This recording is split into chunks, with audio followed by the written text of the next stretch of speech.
Welcome to This Week from Blue Mountain Broadcasting. I'm your host, Lynelle Ellis, and I'm very glad that you've tuned into the show today. I'm going to be talking with Aaron Nakamura, who's the new program director for a ministry called Converge, and I'm sure you'll want to hear all about this ministry specifically for young adults that's beginning here in our community. And I have some important station news to share with you, so stay tuned to the end of the program for that. And let's begin now with our worship thought. You know, recently I was spending some time in the book of Luke, and specifically chapter 14. And when I was reading it, it really got me thinking. Do you remember what this chapter's about? Well, the first part of the chapter tells the story of the parable of the banquet, but that's not the part that I want to focus on right now. It's the last part of the chapter that really got my attention this time as I was reading it. And this last part of chapter 14 is about the cost of discipleship. And the cost is really summed up in Luke 14, verse 27. And whoever does not carry their cross and follow me cannot be my disciple. Why does Jesus tell us that we need to figure out the cost of following him, the cost of being a disciple? You know, being a disciple of Jesus is the very best thing that you could possibly do, but it isn't always easy or free. And by that, I don't mean that we have to pay something for our salvation. That's not what I'm saying. No. But that following Jesus often represents making hard decisions and doing things that don't necessarily come naturally to us. It means living a life of sacrifice, like Jesus did for us. And here are a couple of analogies that Jesus uses in Luke chapter 14 that perhaps help us wrap our minds around counting the cost. This is starting with verse 28. Suppose one of you wants to build a tower. Won't you first sit down and estimate the cost to see if you have enough money to complete it? For if you lay the foundation and are not able to finish it, everyone who sees it will ridicule you, saying, "This person began to build and wasn't able to finish." Or suppose a king is about to go to war against another king. Won't he first sit down and consider whether he is able with 10,000 men to oppose the one coming against him with 20,000? If he's not able, he will send a delegation while the other is still a long way off and will ask him for terms of peace. In the same way, those of you who do not give up everything you have cannot be my disciples. So I like to think of it this way. Being a disciple of Jesus is actually a serious business, and it's not to be taken lightly. If I'm really going to follow him, I have to understand that my inner life is going to be affected. In fact, totally transformed. I'm going to be like him instead of like me. That's a big deal. It means I'll be ready to sacrifice for his kingdom. It means I'll put others ahead of myself. It means I'll do things, even hard things, which help me grow closer to him. I'll make decisions that move my heart in the direction of his kingdom. When I'm living my life as a disciple of Jesus, the inner life with him becomes very important. Conversing with him throughout the day becomes natural.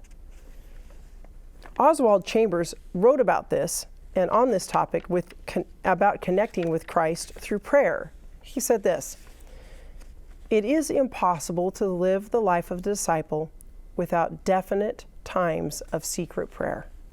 You will find that the place to enter in is in your business, as you walk along the streets, in the ordinary ways of life, when no one dreams you are praying, and the reward comes openly. A revival here, a blessing there."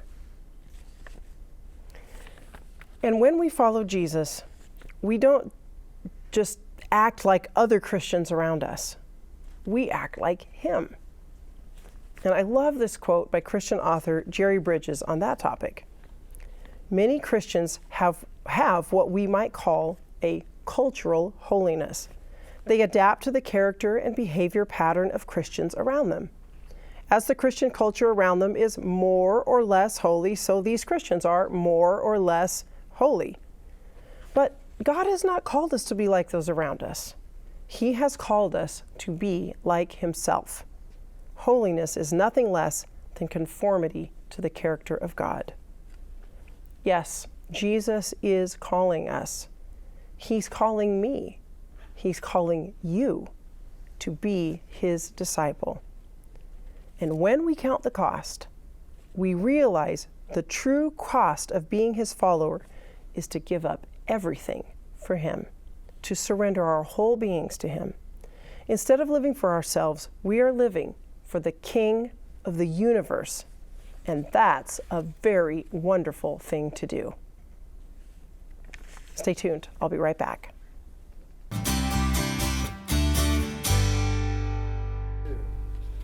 Welcome back. Joining me now is Aaron Nakamura, who he's got a couple of roles. He's the Director of Marketing and University Relations at Walla Walla University, but also the new Program Director for a new organization, a new ministry called Converge that's sort of housed at the Walla Walla University Church.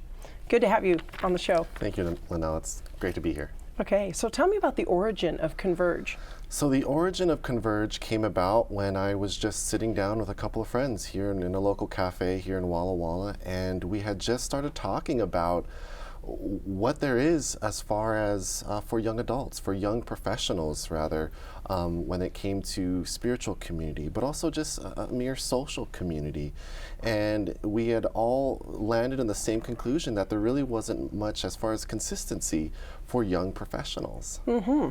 So you saw a need, a hole, yes, really. And you were talking about people who've graduated, they're working, they're young, they maybe don't fit in some of the other categories of ministry that we've got going on. Correct. Yeah, we are focusing on those that we're terming young professionals. So those that are post-collegiate, they're done with their college years, they've begun their career, and they're just looking for that community. They're not quite married and have kids yet, but they're not necessarily a college kid anymore, and so they're looking for this community like the three of us that sat around at this cafe were looking for. Totally get that, because when I was in that category, we started up a ministry, yeah, and it had a kind of a silly name in a way. It was called 20-something, but later we changed it to a better name. But yeah, we just started, yeah, and tried to find a place for us to fit, and it turned out to be fantastic. So I hope it'll be the same for this group. But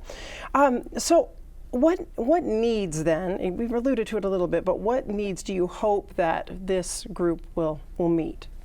Well, we're hoping to meet the need that there is something, just plain and simple, that there's something, but something spiritual in nature for this community. But there's also something social in nature for this community. The 11th fundamental belief of our church says that we are called to express to meet the needs, the social needs, not only the spiritual needs, the mental and the physical needs, but the social needs of humanity. And so we're trying to meet those needs of this specific community. Mm-hmm.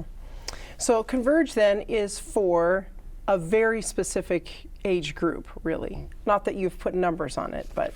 No, we don't put specific numbers, but although we're aiming and we're designing our programs for young professionals, all are welcome to join us. Okay, sure. So those who join need to know that's the audience, sure, that you're looking for. Those are the people you're trying to really minister to, reach. Okay.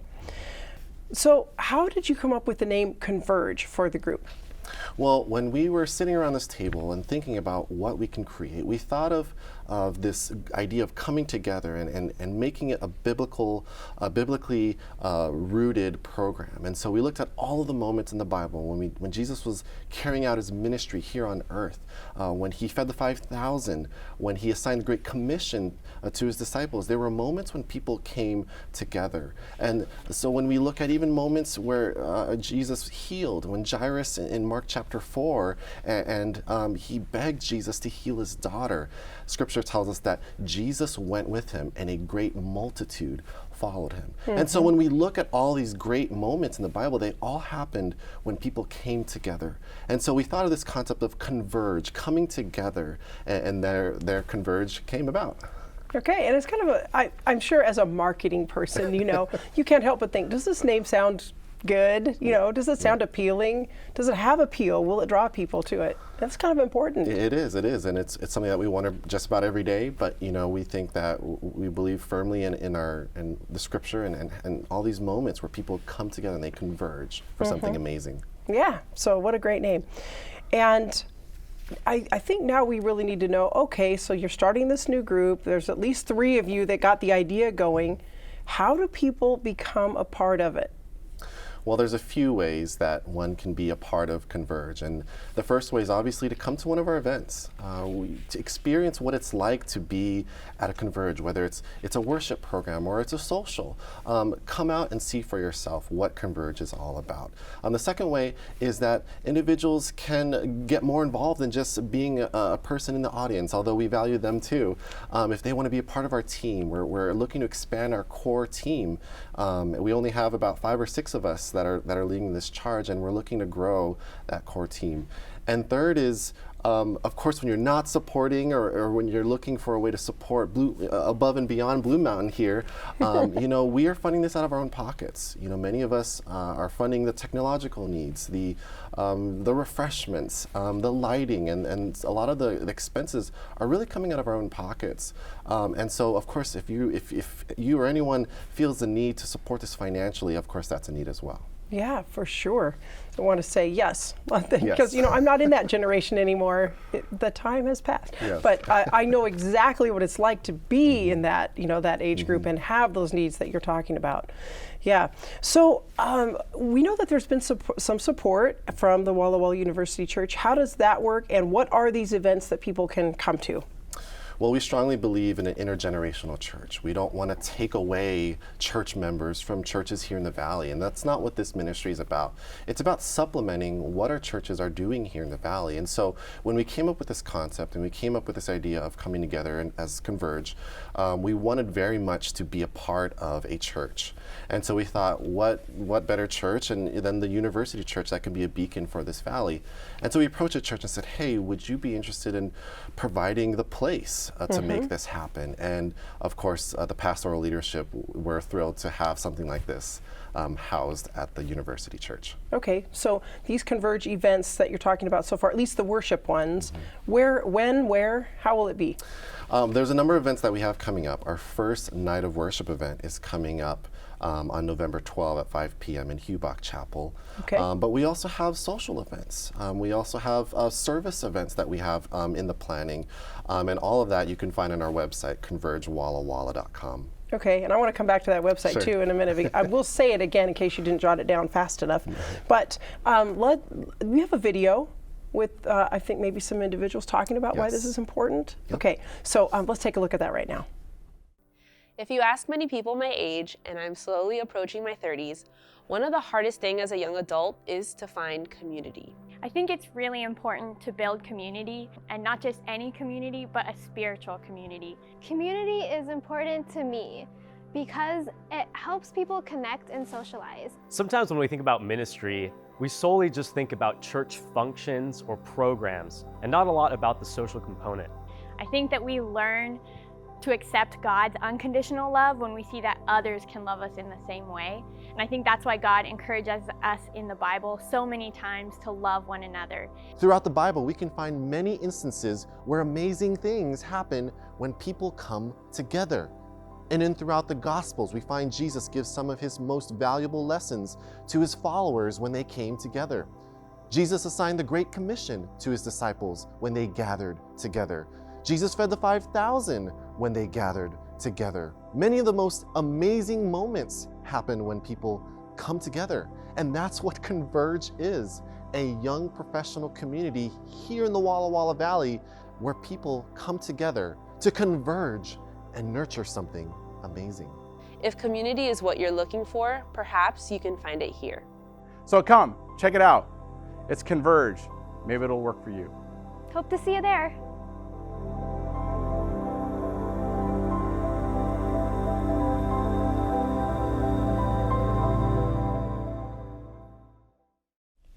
Thank you for sharing that video with us, Aaron. It's good to see the enthusiasm and the excitement about Converge. So some more specifics for us about this program. It's going to be a worship service, but in the evening, yes? Yes, it's on a Saturday evening, so it doesn't detract from many main worship programs that already happen in the Valley. And so that's good. It doesn't take away from a church. It doesn't detract from a church. Rather, it just supplements what churches are already doing. And this experience is different. And I think when one understands and accepts that different people worship differently and different people have their own experience with God, once you acknowledge that, you'll find that this worship experience is a little different. It's more contemporary. The music might be a little loud to some. Lighting will be a little different than a traditional, maybe more standard worship program that you find here. So it's a little different. But definitely trying to, or it will reach the the age group that you're talking about and the core group that's forming this new experience. Right. Yeah, we're finding that this generation is a little more social. They like to incorporate a little more socializing into their worship experience. And so there will be contemporary music, but there will also be some fellowship time and some getting to know each other time, maybe some refreshments. So it's a little different and more balanced, we like to call it, a balanced worship program for this community. And really the age group that you're talking about, the young professionals you're talking about, are mostly what we would call millennials, yes? So I think those of us who are older know that that's a different experience than we had. It is. Right. And we're finding, it's no secret that millennials now make up the majority of today's U.S. workforce. And we're starting to see that growth at Walla Walla University. We're starting to see that here in the Walla Walla Valley. And I'm sure across the nation, where millennials, that's roughly about 25 years of age to about 40, 41, they're growing in our communities. But we're also finding that they're interacting differently. They're worshiping differently. And I think that's okay, but it's something unique that I think we do have to acknowledge here in our Valley. All right, so people can learn more about the programs that you have. And by the way, this isn't happening every Sabbath evening at this point, right? It's kind of... Right now we're starting quarterly. So Night of Worship is our one worship program, and it's starting off quarterly. And our first one is on November 12th. It's a Saturday evening at 5 p.m. But we also have many other events. We have social events. We have fellowship events. We have small group Bible studies that are in the works. And so we understand that socializing is important, but obviously God is at the center of all that we do at Converge. So these Bible studies will be part of it as well, and people getting together in groups. And yeah, so there'll be a little bit of something for everybody, I think. Sure. And people can find out more about that, all of those things, at your website. Yes, at our website at convergewallawalla.com. Okay, and when they go there, so they can find out about the worship events, the social events, the small group events, they can find out about how they can support Converge. Yeah, they can find just about everything about us. How they can join. Sure. How they can be a leader if they want to. Yes, that too. All of those things. All right. And anything else that people need to know about it as they're, thinking about this new thing that's happening in our community? I think the biggest takeaway is to understand that our community is changing. We have a growing community here in the Walla Walla Valley. And while many may think that that's maybe a challenging thing, I think there's room for opportunity to reach individuals that may not have been reached before, or maybe those that have gone unchurched. And I think Converge is just one of hopefully many to come opportunities to reach those individuals. Maybe draw some people back in who haven't found a good place to be. Absolutely. Right? Yeah, for sure. Okay, well, thank you so much, Aaron. I really appreciate you taking time to share with us. Thank you. It's good to be here. And stay tuned. I'll be right back with Station News.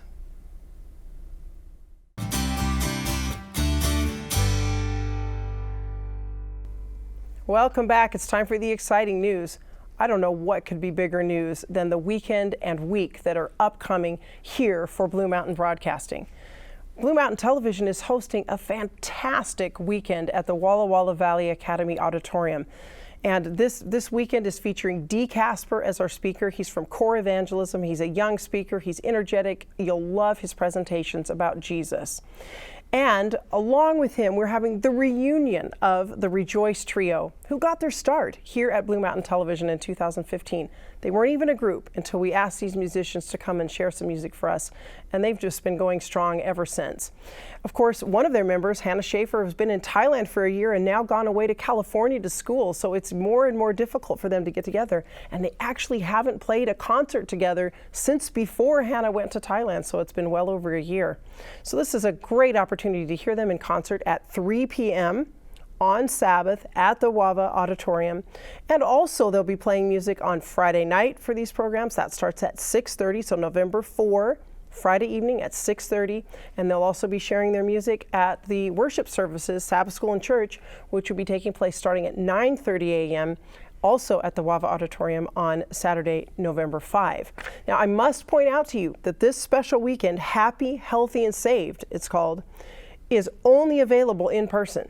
So this is not something that we're broadcasting. This is an event. It's a great thing to do to actually get together and to be together for this event. So you need to come in person to the Walla Walla Valley Academy Auditorium to hear Dee Casper and Rejoice Trio. And as a bonus, we also have musicians from both Rogers Adventist School and Walla Walla Valley Academy who are going to be sharing with us during those events too. So I'm just very excited about this weekend. And you might be wondering, what about eating between the Sabbath worship service and the 3 p.m. program? How do we grab lunch really quick? Well, you don't need to worry about that, because what you're going to do is just come over to the Wallula facility. That's the facility that we're developing right now for Blue Mountain Broadcasting Association. And we're going to put up the address on the screen so that you can jot that down as well, but you can see the address of the Wallula facility. But what you do is you just come there with your salad, your bread, or your dessert. Just bring something to this potluck, and Blue Mountain Broadcasting Association is going to provide all of the spaghetti that you need. So we're providing the spaghetti and several options for sauces and toppings, and even a gluten-free option. So you just come, you bring your other thing to go along with it, and we will enjoy some good food and fellowship in between the worship service and the afternoon program back at the Walla Walla Valley Academy Auditorium. Okay, I hope you're going to be there and be part of this wonderful weekend. I'm really looking forward to seeing you there and being able to greet you there. Following that, right away afterward, we have our fall fundraiser that starts on Sunday evening. So that's Sunday evening, November 6th, the very next day after these wonderful weekend events. And Dee Casper is going to stick by with us and be part of that fall fundraiser each evening as well, sharing messages with us during the fall fundraiser. So that will be November 6th, 7, and 8, 3 nights, and it's just going to be 3 hours each night. That's a little bit of a change this year, so be sure that you're tuning in from 7 to 10 p.m. on each of those evenings. And of course, you know, the fall fundraiser is about raising funds for this ministry, so we'll be looking for your calls and your support for the ministry. So be planning now already what you're going to be able to do during that fall fundraiser. In between there, by the way, we're having our annual constituency meeting, which by our bylaws must always take place on the first Sunday of November. And so that annual constituency meeting, for those of you who are constituents, you will have received your letters already, and we will be meeting then for the business side of Blue Mountain Broadcasting Association on that Sunday morning, November 6th.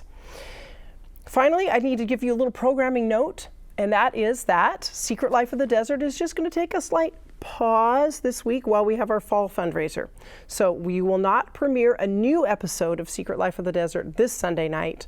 We'll just pause while we have the fundraiser, and then we'll pick up again the following Sunday. So I hope you won't be too disappointed that we're taking just a 1-week break on the new episodes of Secret Life of the Desert, and we'll be back before long. And once again, I just want to thank you, because it's your support of this ministry that makes it happen.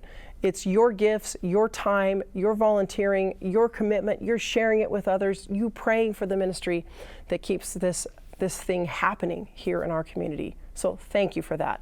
And I also appreciate your time in watching this show. You've given something of yourself to be here and hear these reports. I hope it's been a blessing to you, and I will see you next time.